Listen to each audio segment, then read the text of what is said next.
Hello, everybody, and welcome back to Back Nine Sunday. I'm your host, Drew Allen, joined by my special co-host, Dottie Longbody Pepper. Masters weekend did not disappoint. The greatest weekend in all of sports and the only weekend capable of temporarily bringing world peace.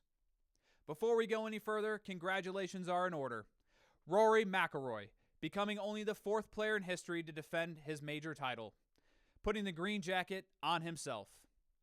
There's no doubt that Rory is one of the all-time greats to play this game, and is certainly on a lot of people's Mount Rushmore. The resume speaks for itself. Career Grand Slam, world number one. He's still in his prime and he's only getting better. That said, however, just because you're one of the greatest to ever do it doesn't mean I love everything about you. Can't wait to expand on that later. What we have in store for us during this show, Augusta National and everything that makes it great, my thoughts on Rory's victory, rolling back the golf ball, the rules of golf, Cam Young's beard, all my thoughts and everything in between. Let's get into it. First things first, Augusta National. Perfect as always. Not a blade of grass out of position on our TV screens. One of the greatest traditions in all of sports, and without a doubt, the most beautiful place on the planet to play golf. If you haven't asked yourself what you're willing to do for a tee time at Augusta, you're not actually a golf fan. I would give my firstborn son to play Augusta, so it's probably a good thing I don't have children. The cell phone policy is the greatest thing about the Masters, period. If you're at Augusta, you're there for the love of the game. You're not there to post a story. You're not there for the clout. You're not there to brag on socials about where you're at. You're there to watch history. You're there to be present. Augusta has done this right, and it's something I would like to see expanded across every major period. The other Augusta tradition that I need to address, the egg salad hat. Fantastic hat, great marketing, an iconic look, and something that will be sold out for years to come. Egg salad, however, is f***ing disgusting. The two words next to each other make my eyes want to vomit. If you're a person that eats egg salad, you are a certified f***ing psychopath. Watching Rory defend his title. For me personally, I would have rather watched rusty forks being pressed into my eyes. Before Rory completed the career Grand Slam, however, he was more relatable. A generational talent who kept finding new ways to hand you his heart on a platter. A prime example that golf can make even the world's best a mental midget under pressure. That was a version of Rory I could get behind. But it almost certainly feels since he won the Grand Slam that a switch has flipped. It's now more about him than it is about golf. Just because you overcame your greatest choke story doesn't make your comeback any greater than the next guy who does it. Anthony Kim's comeback story was greater than Rory overcoming Augusta, in my opinion. I understand that Rory winning the career Grand Slam is what's best for the game. I just wanted to watch him do it when he was 21 or 47. After 30 years of heartbreak, he finally gets the job done, riding off in the sunset. That's a moment I would have loved to watch. But instead, I get to watch Rory develop a God complex. And yes, while golf is an individual sport, nobody is bigger than the game.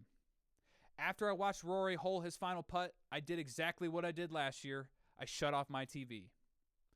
Rory's victory to me feels a lot like your little brother crying after you've been whooping his ass in Mario Kart for 17 years straight. Mom and dad finally have to lean in and say, just give him one. I'm pretty sure Cam Young's beard was the only thing that saved him from progeria. Were you born with your beard? How is Cam Young's beard 20 years older than Cam Young? Cam Young's beard looks like it belongs on a shot collar at Rikers Island. Cam Young's beard has a cock. He received more members bounces than anyone I've ever seen in my entire life. Augusta National was begging for him to win. Tip of the cap to some of the guys who balled out this past weekend. Max Homa remembered he could play golf. A T9 finish guarantees him a return trip to Magnolia Lane next year. Lululemon knew what they were doing when it came to Max. That is a beautiful looking human being. Colin Morikawa is not a bitch. There's a saying in golf, fear the injured golfer because you're forced to stay within yourself. And even though Colin's swing looked like shit, he proved exactly why the statement is true. Russell Henley looks like a guy you get paired with at your club and he doesn't say a f***ing word to you the entire round. Russell Henley looks like he was homeschooled. Justin Rose, another heartbreaking finish for him. Your heart goes out to the man. Me personally, I would have much rather watched Rose put on that green jacket. A true class act, a staple of the game, and a wonderful international representation of our sport. What he's doing at 45 years old should be an inspiration to every golfer alive. The only player from LIV who had a good showing this past week. Tyrrell Hatton, you little firecracker. A true character of the game. Always plays well at Augusta, even though he hates it. His back is shaped like a question mark. Jake Knapp. He looks like a frat house meathead, but yet has touch on the greens. Victor Hovland. A guy that could sell a shirt. Please, get me the shirt he was wearing on Sunday. I need it. Jason Day had a wonderful showing at Augusta this week, and his bird outfit was the talk of the tournament. I personally loved it. For those of you who didn't, you just need to embrace it. The only way to make it go away is if it becomes normal. Just let Jason be Jason. Scotty Scheffler almost gave the golf world everything we wanted. Continues to be the most dominant player on the planet. The first player since 1942 to go bogey-free on Masters weekend.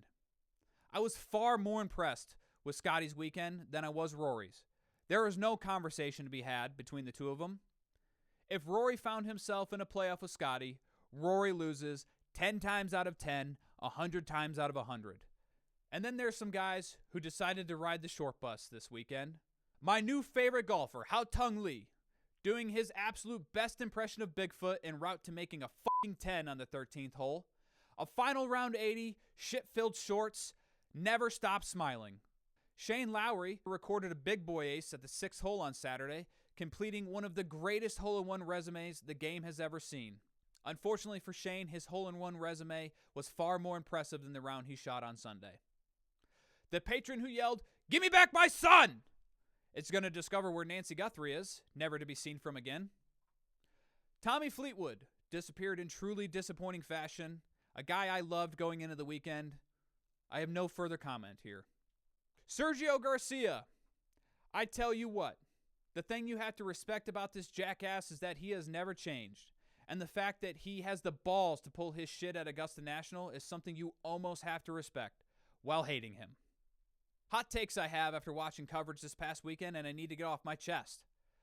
First of all, how is it that every time a professional golfer hits their ball into the water or out of bounds, they go full Ray Charles, wandering around in the fairway as if they've never played this game and have no idea what to do or where to drop their ball?